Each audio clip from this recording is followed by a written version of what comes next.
Once again, I can say this is not something we get to watch very often. So such a privilege it has been to have these two gentlemen together. दोस्तों आगे बढ़ते हैं और beauty industry की बात करें तो there are billions of dollars that are being spent on what we put on our skin. But we are spending very little time thinking about the chemical messengers that actually run through our veins. अगर technology पार्लांस में बात की जाए तो if the human body is a complex machine, it is the hormones that we could call software, controlling everything from our mood and metabolism to how fast we age. Our next session asks a provocative question. Can hormones help you live longer? Can we master our own internal biological clock? To guide us through this medical frontier, we have one of India's most decorated medical minds, a Padma Bhushan awardee and a global authority on endocrinology, Dr. Ambrish Mithal. Please join us on the stage, Dr. Saab. Ladies and gentlemen, let's welcome Sir with a huge round of applause. Dr. Mithal has a presentation for us, after which we'll have our chair, Gul, join us on stage. Here's your clicker, sir. Thank you very much for having me here. It's a strange situation to be in after a very exciting session which had me spellbound too, and suddenly to move from India, Pakistan to something that's happening within our bodies. So I hope there is some interest in our own bodies, and of course I believe everyone is interested about being youthful and living longer. I'm not claiming to come with the final answers here, but I hope to have a good conversation. So the idea is, can hormones help us live longer? Well, it's not a yes or no answer, but we know that there's a big question. The question has arisen because our life expectancy now is around 70 years, 2 or 3 years more in women, less in men. The fact is that our life expectancy in 1947 was 31 years. So we have a huge population that is rapidly growing, which is in the 65 plus or 70 plus age group. And that's where the problem. So while we've managed many aspects of nutrition, infection, vaccination, so many things to help our people live longer, they're also living longer at the risk of being exposed to many of the conditions we never saw before, because there weren't that many older people. So health span is very important. Living longer alone is not enough. You need to live healthy. And I think that's the key. Living healthy is the important thing. If you live to be 90 and the last 5 years of your life you're spending in and out of the ICU, it's not a great idea. Not that we can prevent it always. On the other hand, if you live, till 85, but you actually live healthy till 84 or 85, then that's probably a better option. So health span is very important than just the number of the lifespan. What are the number of healthy years that you've lived? And there are only 3 aspects, and Gulpanag and I will discuss those. One is GLP-1, which everyone talks about, Ozempic and Mounjaro, semaglutide, tirzepatide, all that stuff, which is changing the way we look at health and disease. Hormone replacement therapy, for a long time a no-no, but there are some changes there. What about testosterone replacement for men in their midlife? That's also a subject that is really important, and I get a lot of requests for both HRT and testosterone replacement. And what will be our key takeaways? I've already defined this. So sorry, I'll not be academic, but we need to know that estrogen is produced in our ovaries, in women obviously, and its production actually just falls at menopause. So unlike in men, where there's a very slow process, estrogen coming from our ovaries rapidly declines at menopause. So women have an event in their life, which is the menopause. It's also not a one-day event, over a few years, but definitely they have a sharp drop in estrogen. Now, till they have estrogen, they're protected from many conditions.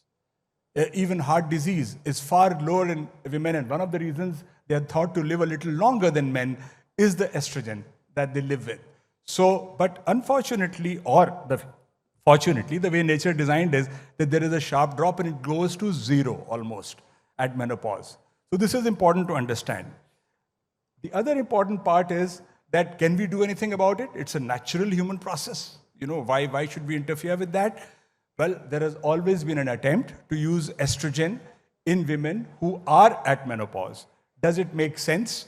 We can use estrogen alone, or we can use it another hormone called progesterone.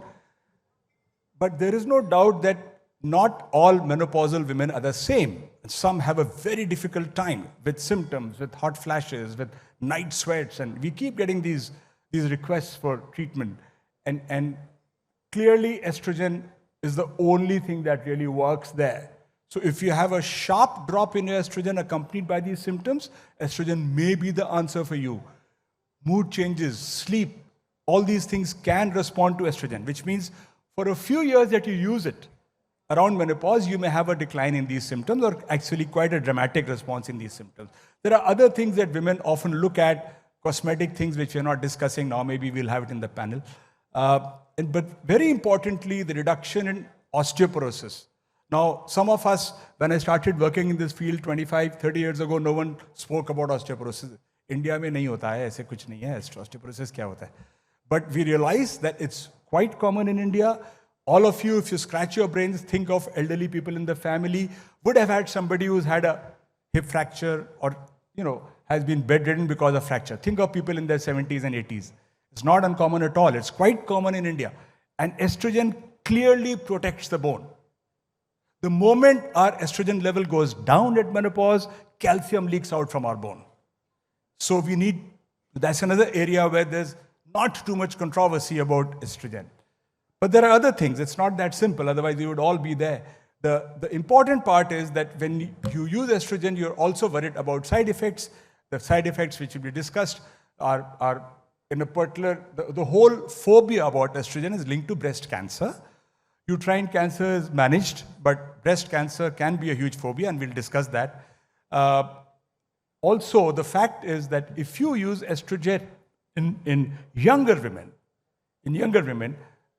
you're pretty safe as compared to what was considered unsafe earlier. And why I'm saying that, the study that based all of this is the Women's Health Initiative, which followed up women, and this study was released in 2001 or 2. And I think the important part it showed was that there were increased risk of breast cancer, increased risk of blood clotting. Those are not good side effects. But the fact is the mean age of women in that was 63. Now, the moment you sift the data, and now you have follow-up till 2024 on that, and even at that time, a lot of us, including, I can say myself, in international forum, some of my Australian colleagues used to fight all the time that don't diss HRT for this reason. Because it has not shown anything adverse in women at 50, 51, 52, 53 in that same group. It's only because the mean age is high, that's why you're getting an adverse impact. So the fact there could be an age stratification where estrogen or hormones can be used or should be used for benefit, and not in the older women. So a very simple thing to answer that was that till your vessels are still healthy, estrogen works, blood vessels. As we grow older, vessels go thick and hard, and then estrogen may not work and may even be counterproductive. So that's theory, but that's how it's been explained. We already spoke about these, and we can discuss this as we go along. So in 2025, why are we having this session? Why didn't I go straight on the weight aspect? Is because FDA has changed the label for estrogen. And it said that women are being deprived of choice, deprived of the benefits of HRT based on data which is misinterpreted. Data is very much there and it's very correct. But the fact that if you look at younger women in their category, in their criteria, 10 years of menopause, they actually have a lot of benefits. So that option should be kept open, and don't dismiss HRT. They've removed the label. They've removed the black box warning on that saying that no, can cause this, etc. Because there is a difference in that. And also, when we look at younger women who've undergone surgery for their ovaries and uterus, the benefits are striking. So if someone at 40 has undergone surgery and ovaries are not there, they're dramatically benefit by use of estrogen. So that's one, again, age. The younger the age, the more the benefit. So even mortality reduction has been shown in that very clearly. So the sentence the FDA used, and that's why I'm saying this, clinicians have systematically underprescribed HRT because of an overestimation of risks stemming from outdated, non-age stratified data. I mean, those are strong words, but those are the words of the FDA. So, and very quickly, just 2 lines about male testosterone hormone. And you know that there is no event like menopause, there's no andropause, there's nothing that happens in men, but there is a slow decline in testosterone. And it can have many, many things. We somehow connect testosterone just to libido and sexual function. But a low testosterone can impair your working capacity in many ways. Fatigue, tiredness, muscle strength, bone strength, all that can be affected. So quite clearly, testosterone, which is produced from the testes, also from other glands, we won't go into all that, but is very important for reproduction, very important for sexual function, but also important for a lot of other body functions, so which especially muscle and bone, which we tend to forget. And therefore, TRT is also, TRT as we call it, testosterone replacement therapy, TRT, is also very much there and in use. And you can see there is a slow decline in male sex hormones, as you can see here. Gradually the decline, the pointer is not showing, doesn't matter. So, when you have symptoms of fatigue, tiredness, non-specific symptoms, maybe decreased libido, and you demonstrate clearly via a blood test that the testosterone is deficient, and that's a key point, and we'll discuss that. What does testosterone deficiency, how do you define it? Then you may be a good candidate for testosterone therapy under monitoring of your physician or endocrinologist. I think this is incredibly important because you can't do it randomly. The problem in testosterone is that people are taking it completely randomly. Those who actually require it don't take it. Those who don't require are pumping themselves. Every gym you go, every bodybuilding sort of competition you go, and I get so many youngsters who are still in their 30s, and they've taken astronomical doses of testosterone. And now their testes have shrunk, their sexual drive is gone, and now they're getting married, and now they don't know what to do. And they take like 5 to 10 times the advocated dose of testosterone because you're using it for a different purpose. I'm talking purely of maintaining health. So testosterone therapy, where it should be used, again, is not being used, and where it should not be used is being excessively used. There are issues about prostate there, and we can discuss that, but in one line, prostate issues are almost now negated. If you've done a baseline prostate exam, testosterone doesn't really cause prostate cancer. So that's one important point. And the last 1 or 2 minutes are what everyone's talking about these days. So I switched it around and put this at the end, and that is the weight loss drugs, as you call them, and that was the title of the book that we spoke about, The Weight Loss Revolution. GLP-1 agonists, in common parlance, you know them as Ozempic and Mounjaro and Wegovy and semaglutide and tirzepatide for us, for doctors, right? So these drugs have clearly changed the way we manage chronic health conditions, both in terms of prevention as well as treatment. And while everyone may think it is just, they produce a lot of weight loss, and that's why they're great drugs, actually they are health modifying drugs. They do much more than produce just weight loss. And weight loss alone cannot be the criteria for evaluating these drugs. So that is wrong. Of course, they produce weight loss, which is fantastic. We never had tools to help people lose weight earlier, but we do now. So we had either diet, lifestyle, or we had surgery. We had nothing in between, a whole vacant area in between. And that's where these drugs fit in, if required. And definitely they have changed the way, and I predict that they will change the way that human health is managed. Not to take away from the basics, but these drugs have added a great deal. So, huge amount of discussion and editorials on will they actually increase our lifespan? We don't know that yet. But let me tell you a few things here. Whenever you are treating disease properly, if you treat your diabetes properly, maintain your numbers at target, if you treat your blood pressure properly, if you treat your cholesterol properly, you're already increasing your lifespan very significantly. So we should not forget disease management is one very important part. Prevention is very important, but if you have a condition, you need to manage it. Sometimes people say, oh, I do everything right, so I don't care about my numbers. Not correct. So disease management is the basis. And then, why GLP-1s have become important? Because they reduce the risk of heart attacks. They reduce the risk of fatty liver. They actually treat fatty liver.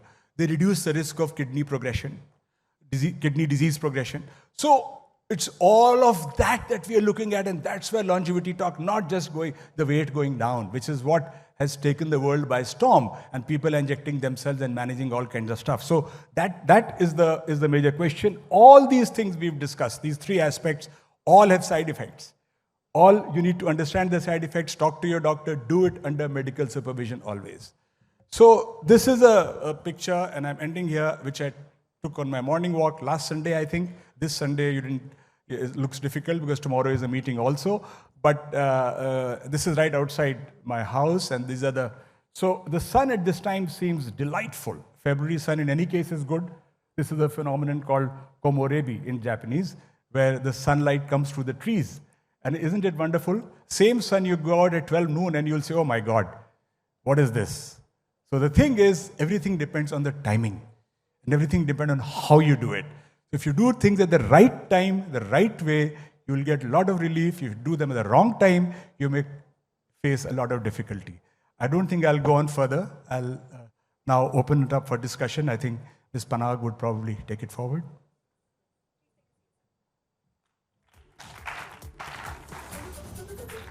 Thank you so much. This has already been fascinating. I've been hanging on to every word. HRT has been painted like a villain for so long. So good to have some of those myths shattered. Gul, can we please request you to carry on the conversation? And such an interesting one this is. Ladies and gentlemen, let's welcome Gul with a round of applause. Thank you again, Radhika. And Dr. Mithal, it was absolutely fascinating hearing you speak. For those of you who don't know, Dr. Mithal is also Padma Bhushan. And it is indeed an honor for me to be sitting here and doing a private yet public consultation with him. So I'm very, very happy. And since I've taken the route of consultation, Dr. Saab, you know, my first question is for the women in the room, and I'm happy to see that we're about 40% women, and maybe only 10% of the age group where this conversation will be relevant, but the ones who are not in this age group should also be listening to this conversation, the young ladies at the back. There's a lot of chatter suddenly about HRT. There's, you know, as Radhika just said, for the longest time, HRT was a villain, and you demystified that because of the sampling, the sample sizes, and the age profile and the mean ages of the original samples that led to the conclusions, which, as you said, many of you fought. Sort of villainized HRT. And women were denied the benefit that could come from hormone replacement therapy. I'm actually going to lead in with a different question. How come suddenly everybody is talking about HRT? Is it because of the Netflix documentary? Is it because of the fact that it's all over everybody's Instagram? Or is it because pharmaceutical companies are now finding yet another target group that they were very happy to ignore for 45, 50 years, because all research dollars in women's health pretty much ended at childbirth. So what happened to woman's life after childbirth, after she was of reproductive age, no longer mattered, because the entire research dollars in medical healthcare were going into taking care of men. So, on that premise, why are we suddenly talking about HRT? Do you think the pharmaceutical companies have something to do with it? Is it marketing? Is it identifying a new age group? What is going on? I think that's a great question, and certainly pharma have their own ways. So, but I don't think this particular aspect right now could be pharma-driven. I don't know if any hidden sort of movements that I'm not aware of, but the fact is as follows. In the 90s, when I was still young, and an endocrinologist, and HRT was, in the US, was 100%. Like, when I was in Boston, if you didn't prescribe HRT to someone at menopause, you had to give an explanation why. So in India, it never picked up that way, but that's how it was. It is one study that threw it out, and the Million Women study, and 2 studies you can say, Women's Health Initiative in 2001-2, that just threw it out. So in typical US fashion, either everyone gets HRT or HRT is a villain. So, and there were plenty of us, as I was saying, who was saying that, look, I mean, I don't know how you're interpreting this, it doesn't make sense. So the reasons for HRT revival and the FDA removing the warning are as follows. Number one, the fact that the data was analyzed in 2024 and clearly showed that women in their 50s or within 10 years of menopause did not get into any trouble at all, had considerable benefit. So that's first. The second that happened was that the molecules changed in the sense that we were using much cruder estrogen and progesterone now. Now we have perfect estradiol, I mean the same hormones that are present in the body, and micronized progesterone. So the use of these two, some of the side effects you're getting around. For example, the clotting side effect and others, even breast cancer dramatically down if you use these newer molecules, which are not that new, which have been around for 10 years at least. Right. The third is the route of administration. That is, if you use it transdermally, you are able to avoid that whole clotting axis that goes through the liver. Meaning, what I'm saying is, estrogen has been associated with increased clotting. But if you use dermal patches, then you avoid that. So this data was accumulating over the years. Plus, the FDA took a step of reviewing the WHI data. So therefore, it's still not a blanket thing. It's not like the 90s. But the right hormone at the right time, by the right route, should not be denied to women who are suffering. And by the right practitioner. That obviously is a challenge. Because I want to interrupt you, Dr. Saab, here. I'm seeing a lot of practitioners on women's health reach their target audience through forums like Instagram, where it's challenging to verify their antecedents and also to find out whether they are peer-reviewed and what their peers think of them. So for me, while I'm very happy as a woman that HRT has entered the conversation and it's being spoken about at a forum like this, what also makes me a little concerned is that today, the dosage, the quantity, the category, the quality of the hormone replacement is being prescribed by women who are struggling, are looking for solutions, and sometimes finding them online through online consultations, by doctors who are perhaps not endocrinologists. So I think that's my pet peeve, actually. We are struggling with this. Not endocrinologists, not even doctors. You don't know who's telling you what on Instagram. Somebody says have creatine. Somebody has.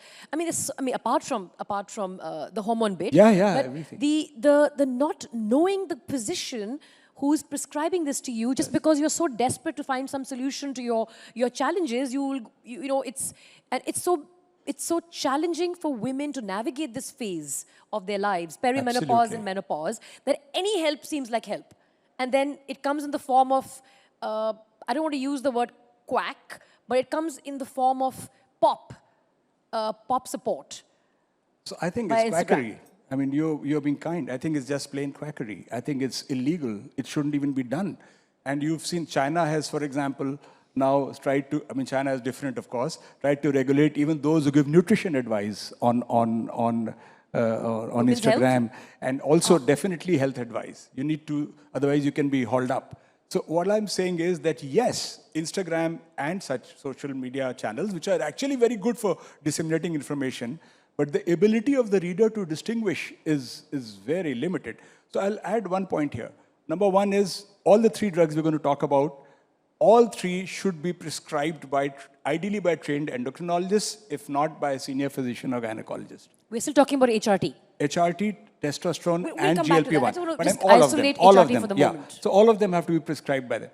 The challenge, however, is the way the world is going, and with AI and all these platforms coming in, it'll be impossible to implement that. That's what I see.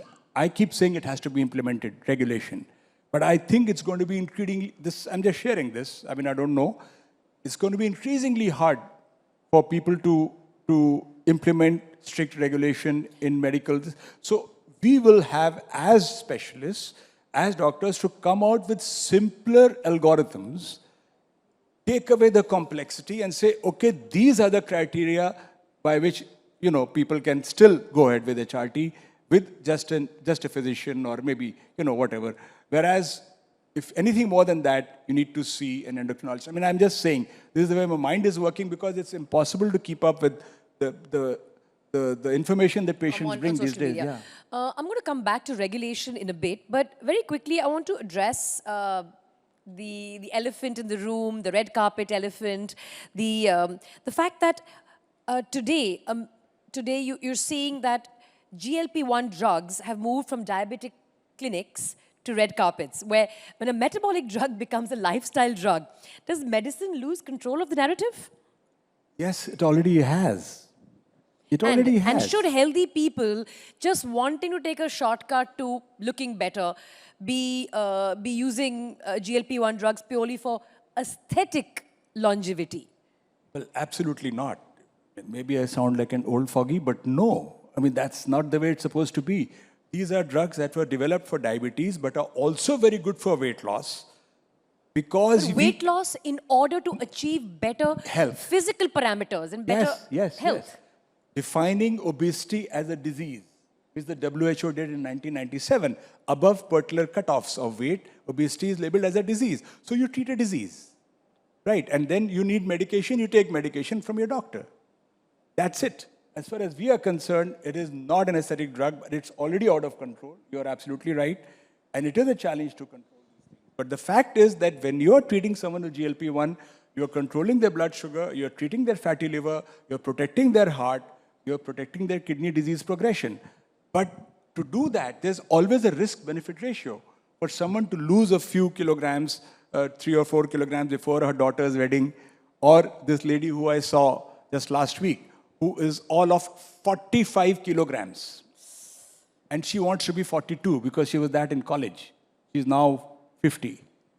I mean, what do you do? This is like that's bizarre. Where we're seeing that the medicine bit has ended and the enhancement culture has begun, where we're creating a generation that believes pharmacology can actually replace discipline. I mean, we were talking about this in the lounge, Dr. Saab, that there is no supplement for clean eating, regular exercise, and good sleep.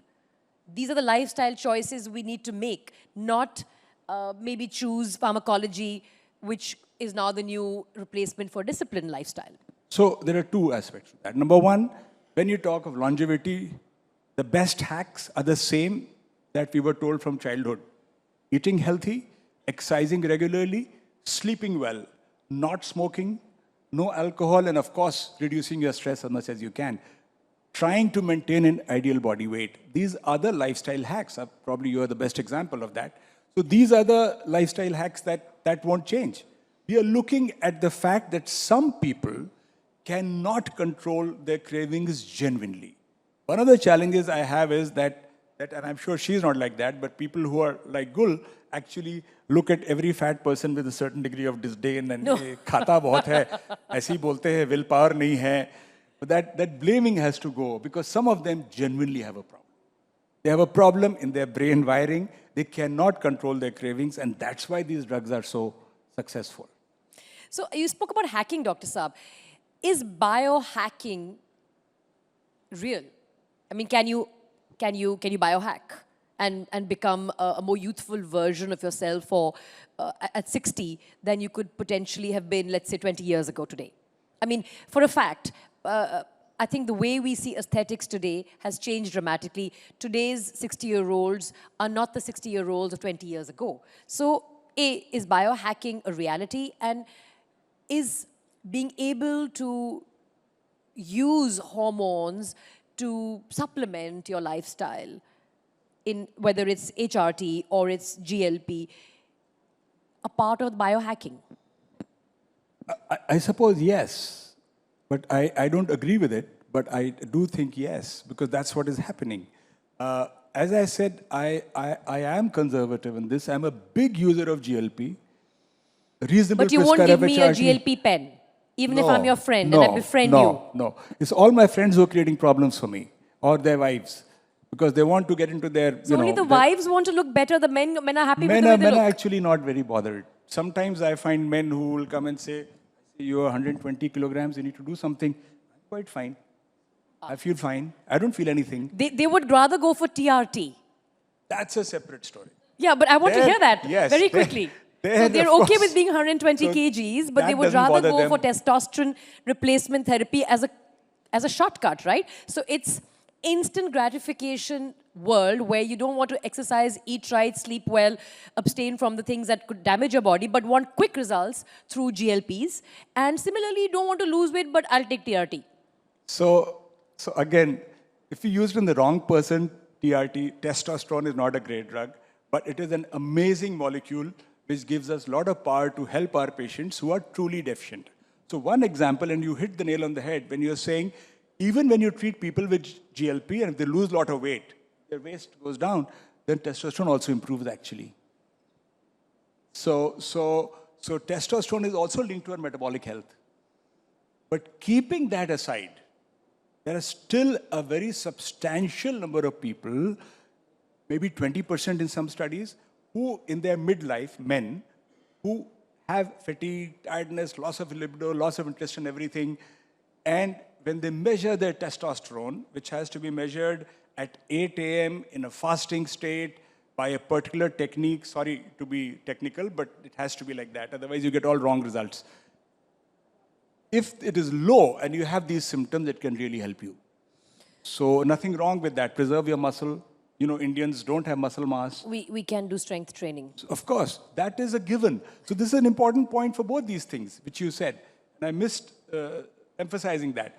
So one is that, the hacks we talked about, but also the fact that if you're on any of these drugs, so if you're on GLP-1, if you're on Ozempic or Mounjaro, you choose to go down that path, your doctor agrees you're a candidate, please do not do it without proper lifestyle measures, which includes, in particular for GLP-1, enough protein in the diet, and not just the kind of exercise people like I used to do, walk or yoga. You have to do strength training. You have to add that. Why this talk of strength training? Suddenly in India, everyone's talking about strength training because people are losing weight. And muscle mass and bone density.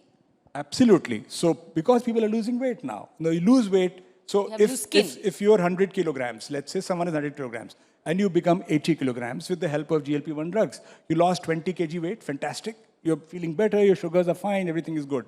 But you've lost about 4 or 5 kg muscle, by the way. So unless you do that initially, when you're starting out in the phase of rapid weight loss, incredibly important, we actually for the first time have started giving exercise prescriptions. Right. That you please jolly well have to report what you've done. And the same thing about protein. Another thing about protein, we are also sometimes very stuck. Our traditional diet, हम तो घर पे खाते हैं और हम तो vegetarian हैं. The two standard answers that are here. Nothing wrong, both are good things, but you have to ensure adequate protein. Even in that, you have to ensure. So if you're not going to do that, you're not a candidate for these drugs. Dr. Saab, we're actually out of time, but I do want to speak about two things.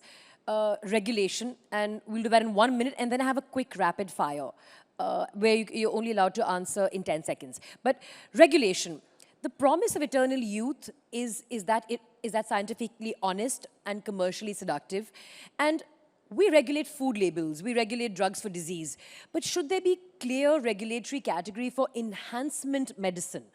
And should practitioners on social media, going back to the earlier conversation, should practitioners be brought under, I wouldn't say stronger, but more severe regulatory controls? Could you quickly answer that so we can dive into the rapid fire? In one line, the drugs are under regulatory control. Drugs that we are talking about, all, if the laws are followed, they cannot be they shouldn't be misused. And the practitioners? But the other part, the supplements and all that is going on for youthfulness, because they are classified as nutraceuticals and others, they are not under any regulatory control. So there should be more control, there should be more discerning dissemination of information. So the drugs, let me say very clearly, technically speaking, theoretically speaking, all drugs are under control actually. You can't just pick up a GLP-1 and use it, technically speaking. Even if you're friends with Dr. Mithal. Okay. All right. Before we end this, Very quick. I'm not aware of any of this. None of the questions were planned. and now there's a rapid fire. And now for the surprise. Okay, 3 rapid fire questions. 1 hormone that's overhyped. Cortisol? I thought you were going to say testosterone. Okay. No. Cortisol. 1 hormone that's underused. Okay, can you quickly give me a 1-line explanation as to why is cortisol overhyped? Because circulating levels of cortisol do not reflect accurately our stress levels. Either cortisol is associated with disease, which is different. But nowadays people are saying, oh, my cortisol is high, that's why it's happening like that. So you don't know. I mean, what level is high and what level is not high. Mental and physical stress could Will raise the cortisol. Like running a marathon raises your cortisol. So in principle, the physiology is correct. Physical and mental stress will raise the cortisol. But which is the level that is high? Right. When do you... We don't know. Okay, People are cortisol. just using all kinds of numbers. 1 hormone which is underused. I think actually both the sex hormones, estrogen and testosterone in India, I'm talking Underused. Indian context, they're underused. Okay. Last question. Is 80 going to be the new 60? I don't know, that's what everyone's talking about. The idea is to do our best what we can for our health and have our doctors do the best too. But yes, it has changed, as you said, from when I was a kid to now. And I guess most of the change has happened at the moment because of better nutrition and better disease management. So hopefully, don't neglect your disease. Follow the basic lifestyle hacks. Ask your doctor if you're a candidate for any of these. Then maybe 80 will be the new 60. Who knows? Well, here's to hoping that 80 is the new 60. Thank you so much, Dr. Mithal. It's been delightful talking to you. Thank you very much. ABP আনন্দ এগিয়ে থাকে এগিয়ে রাখে